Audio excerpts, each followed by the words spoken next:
Minister, may I say at the outset that while I disagree with you on...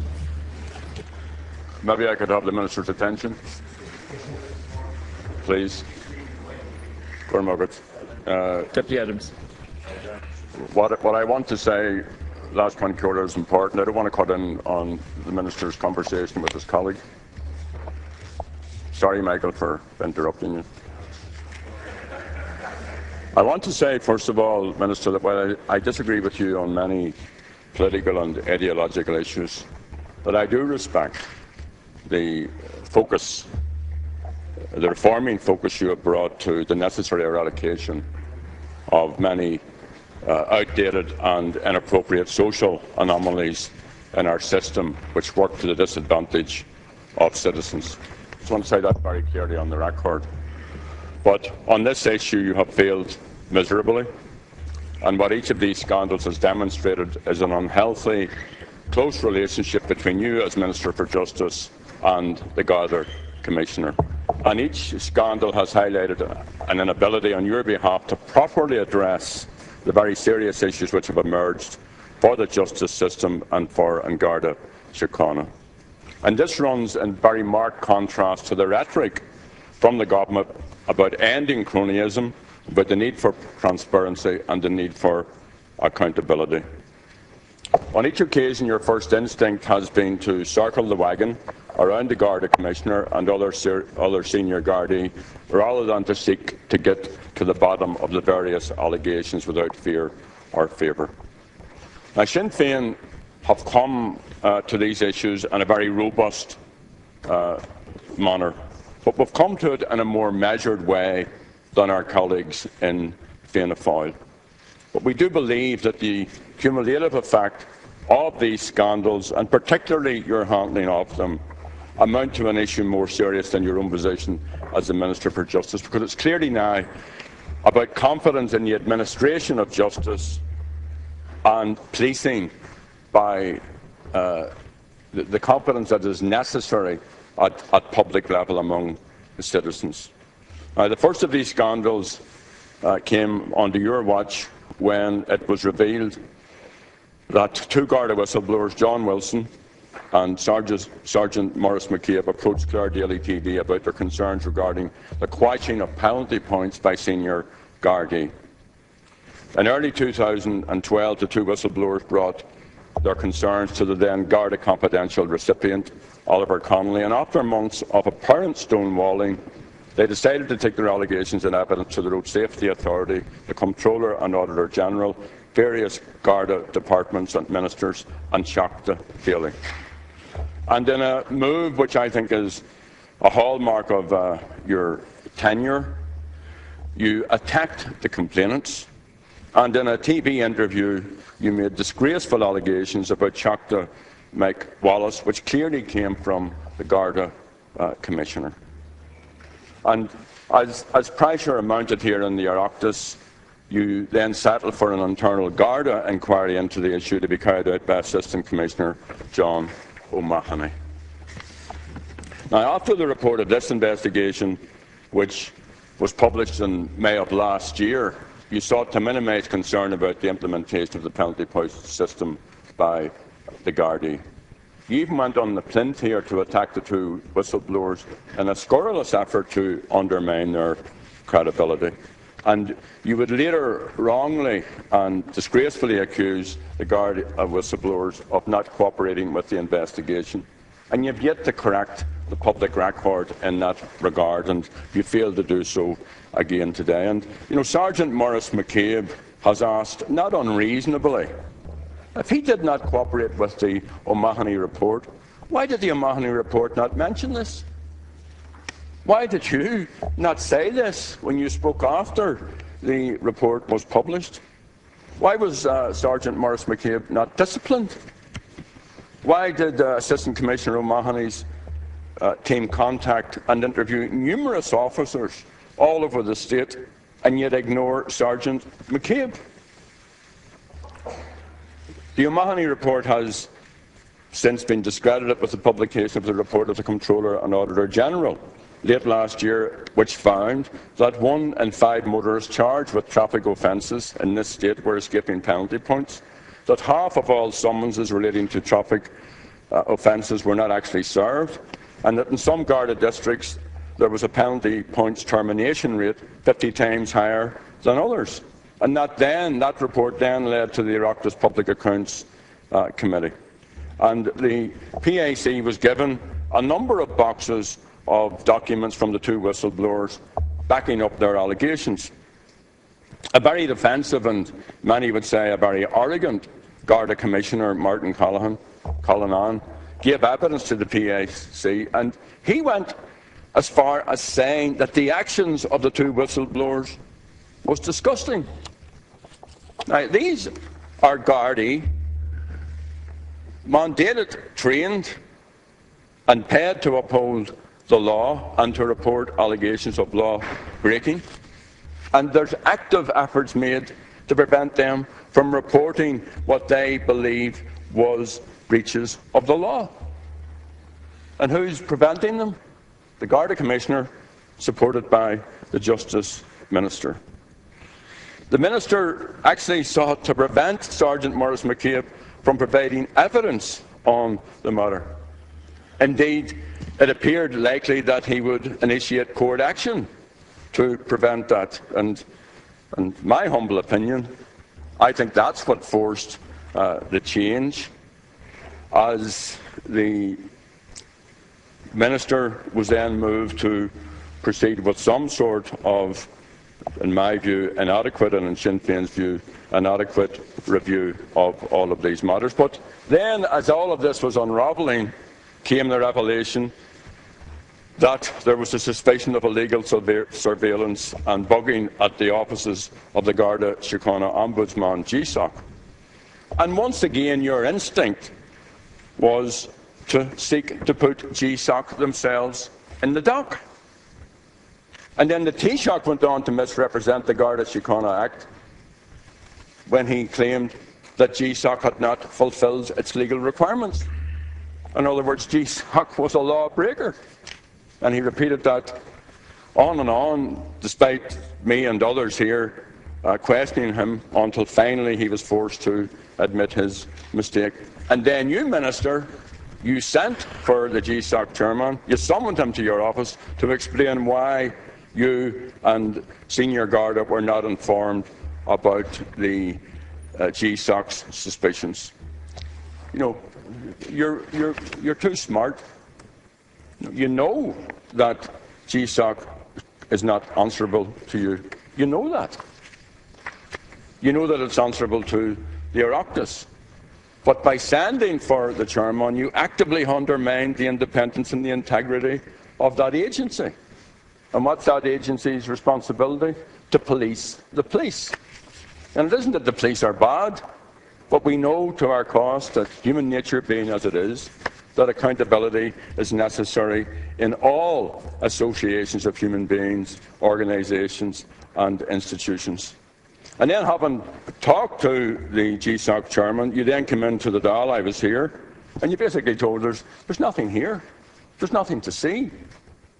And then we discover that what you had reported to the Dáil had sizable omissions from what was reported to you and given to you in a written report. And subsequently, on the RTE primetime programme, Garda Ombudsman Commissioner Kieran Fitzgerald said that while there may be no definitive evidence of surveillance at the offices, he could not entirely rule it out. And then, in front of the Oireachtas Joint Committee on Public Service Oversight, the Garda Ombudsman said that he suspected, or potentially suspected, that there may have been some form of surveillance carried out in their offices. And then, of course, later on it then emerged that the security sweeps of the GSOC offices were carried out after a senior Garda appeared, and it's believed by sections of the media that this was indeed the Commissioner, but that these sweeps were carried out after it appeared that a senior Garda had access to confidential information about a case which was being investigated by GSOC. So layer after layer added to this story, day after day. And then, following repeated calls from Sinn Féin and others for a fully independent inquiry into the bugging scandal, the government did a partial about turn full 10 days after the scandal first emerged, and interestingly enough, after the publication of Sinn Féin's private members' business motion calling for an independent inquiry. And you appointed retired Judge John Cook to carry out a review of the various bits and pieces around this. And I wish him well, but it is our considered view that the review under Judge Cook is not sufficient.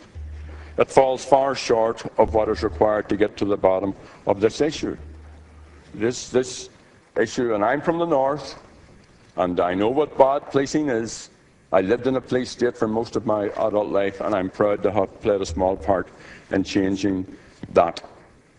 But we need to have a situation where politicians get out of the policing matter and that it's administered in an accountable and fully independent way. So what should have happened in this case was that you should have backed out of it, and you should have brought in the type of investigation that you're allowed to do under the Investigations Commissions Act. You set the terms of reference for Judge Cook. Now, you're already at the centre of this entire controversy. You put yourself in there, no one forced you into it.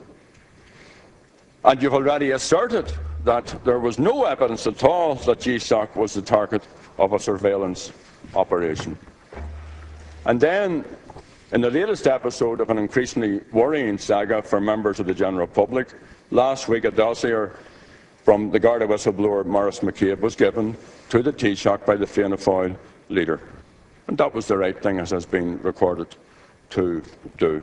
And it contained very, very serious allegations of Garda malpractice. Now, these allegations may be totally and absolutely unfounded. I don't know. We have stayed away from making any comment on that. Some of us have been in the receiving end of totally unfounded allegations for a very, very long time. But these allegations were not new to you as Justice Minister. Indeed, the allegation is that you have known of them for 2 years. And yesterday, the government announced the appointment of a barrister to examine the claims contained in the dossier. Now, again, that's not enough. That's, in my view, and I listened to what the Taoiseach said yesterday, and I thought the Taoiseach performed well in terms of how he outlined all of this. But again, this is all in marked contrast to the mandate the government was given when you were elected. And last Friday, I wrote to the Taoiseach and I asked him to come into the Dáil to make a statement on all these issues. But as usual, the Oireachtas was bypassed by the government. I was able to read about what was going to happen in the chamber here on Monday, in Monday morning's papers. I was able to read what you were going to say in the general tenor of your approach in last night's news and in this morning's papers. So, as I said to the Taoiseach yesterday, if you weren't going to hand this over to an independent agency to look at it under the terms of reference which are already set up, well, then you should have come in here and talked these issues out and listened to what the opposition and other TDs may have had to say, and then come up with a position. But we're hit with a fait accompli. We're simply told that a senior counsel is going to do a scoping exercise. So, the mandate of all of the people in here amounts to nothing. The government's focus is on trying to manage public opinion on these issues so that nobody's surprised today that you didn't apologise, because didn't they read it in the papers this morning, and didn't they hear it on television last night that you weren't going to apologise? And that's one way of doing business, but it isn't real politics. It's the politics of spin and of making shapes, as opposed to it being fundamentally about changing the conditions in which people live and the institutions and the protocols by which we are governed. So there has been for a week, just every single day. I'm sure the public are fatigued. You know, I ask our people, we meet in our parliamentary group, and I say, you know, if you're in mortgage distress, if your kids are in the States, if your child is on a hospital ward, if you can't get attention for an aged parent because of the crisis in the health, where does this rate in people's concerns? Well, despite the fact that these other issues obviously are a daily grind for many, many citizens, these issues do matter for them, because people have learned an awful lot in the last 5 or 6 years about how this state has been run. And people do respect the public servants, including the vast, vast majority of the members of An Garda Síochána. But they do look to governments to set things right. And the fact is that any charge that you have made against those who preceded you is now being aped by the way that you have gone about this issue. So it isn't, in my view, even though the allegations are serious, they are grave, they are hugely devastating for the families and others who are involved, but it's the way that you have responded to it that I think that has caused the crisis in competence. It's also clear, at least for the moment, that the government is putting your interest as Minister for Justice above that of public competence. And I mean, I really don't know, and I ask myself this regularly, what on earth Labour is doing in government. I just don't know. I don't know what their function is in this government.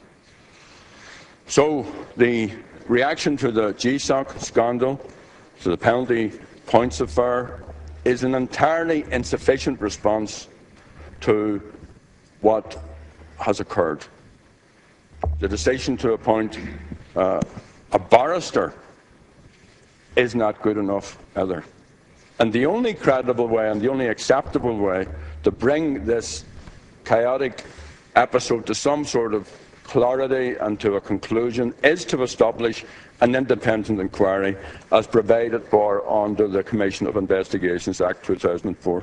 And for the life of me, Minister, why wouldn't you do that? If you're as right as you say you are, why don't you bring in an independent commission to look at all these matters? And then it doesn't become a tit-for-tat between you and Micheál Martin.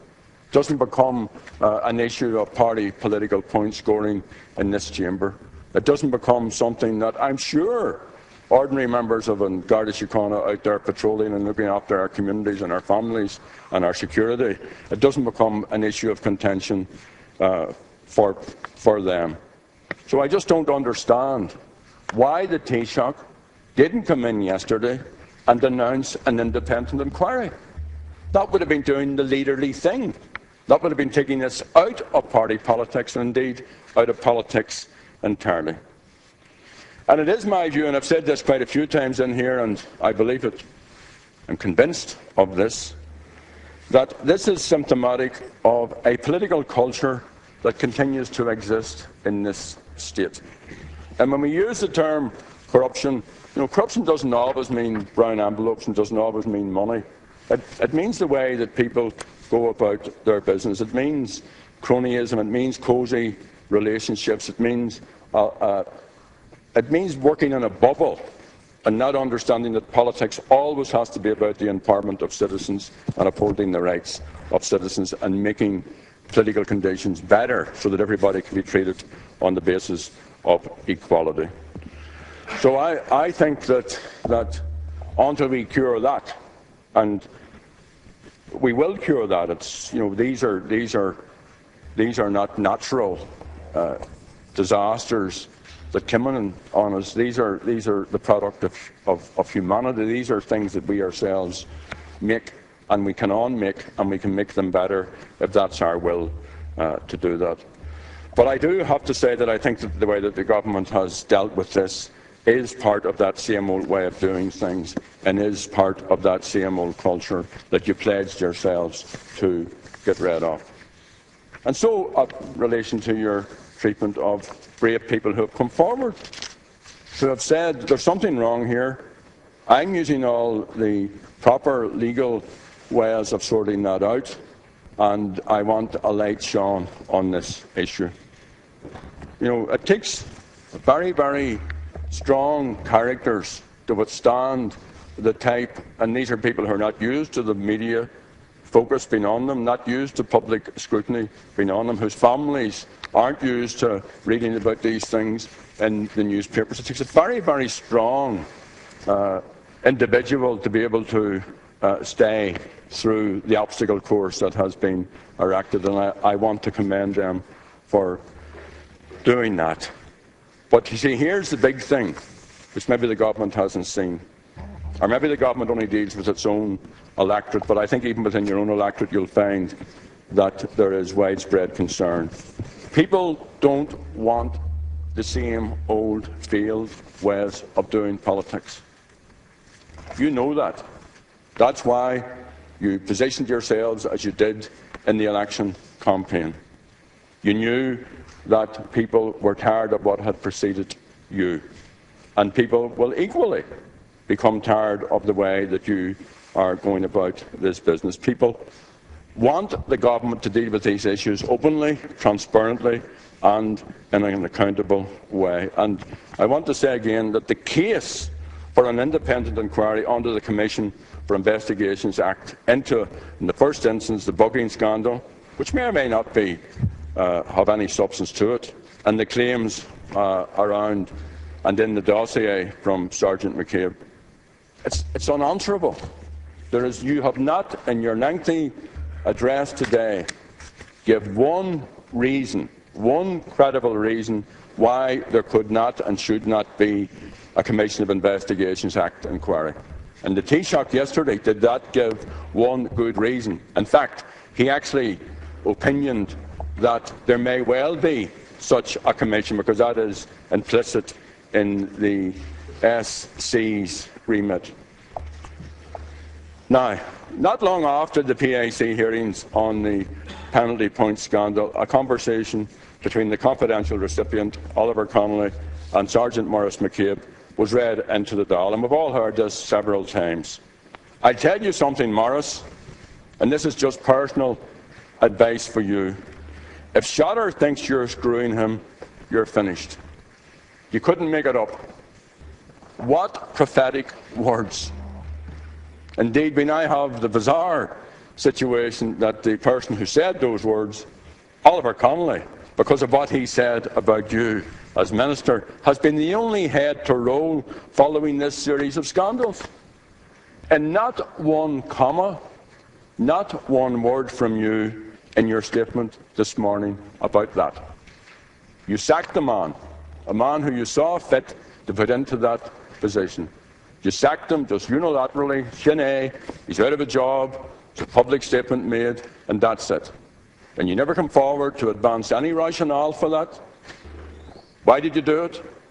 What did he do wrong?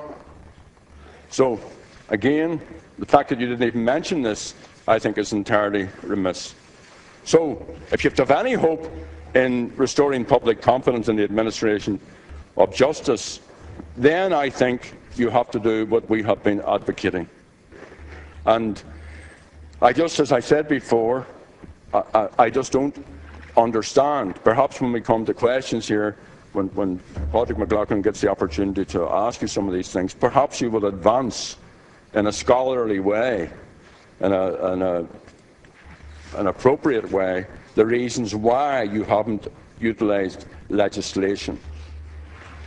The evidence, I think, of the government's performance is that there's little interest in effective systems of oversight or governance. And I want to emphasise, and you've dismissed Sinn Féin's concerns on these issues earlier. Let me remind you, Minister, that Sinn Féin's mandate and the citizens who we represent here cannot be so easily dismissed. So our Oireachtas team isn't fazed by your arrogance. and we will continue to hold you to account, I hope, in a fair but robust and reasonable way. We do support the essential role of An Garda Síochána. We do have a commitment, and we commend the commitment of the overwhelming majority of the Garda who uphold the law and who look after all of us on a daily basis. And in the north, a place which may be a foreign place for you, Minister, Sinn Féin have worked tirelessly to ensure that justice and policing is representative of the policing in the communities they are seeking to serve. And I was one of the people who was primarily involved in that. And let me tell you, if we had not got an independent police authority, if we had not got local policing, joint policing committees, if we had not got an ombudsman with real power, you would still have a policing deficit in the 6 counties, and you would still not have the embracing, because the people in the north who support Sinn Féin are law-abiding people. The fact is we didn't have a police service that suited the modern needs of people. Now, without seeking to draw any comparisons between the Gardaí and the old discredited RUC, what is clear is that fundamental change is needed in the administration of policing and justice in this part of Ireland as well. There needs to be a clear separation of government from the Gardaí. That's so obvious. No police service, no senior police officer, no Garda commissioner should be accountable to a politician, whoever that politician is. Doesn't matter whether it's Dermot Ahern or Alan Shatter or Patrick McLaughlin, doesn't matter. The citizens deserve a policing service which is overseen and overlooked by an independent authority, and the Garda Commissioner should be fully accountable to that, and there should be joint policing committees, and all of that should be accountable back to the Oireachtas. And our party will soon publish our Garda Síochána Amendment Bill 2014, and we will present our vision for change and our solution to the problems so evident over the last 18 months through the penalty points debacle and the failure of senior Garda management to fully cooperate with the Garda Ombudsman. So I would commend, because as I've said a few times, out of these dark little periods good can come. So I would commend this to you, and rather than seek to resist change, because I've already recorded my admiration for your reforming zeal on other issues, I would ask you to embrace this, because that's where you should be. You should be in the vanguard of this change.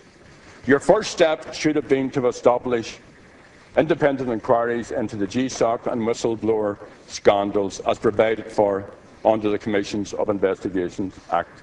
And that, Minister, is your greatest failure. And you're not a stupid person. You're bound to know that.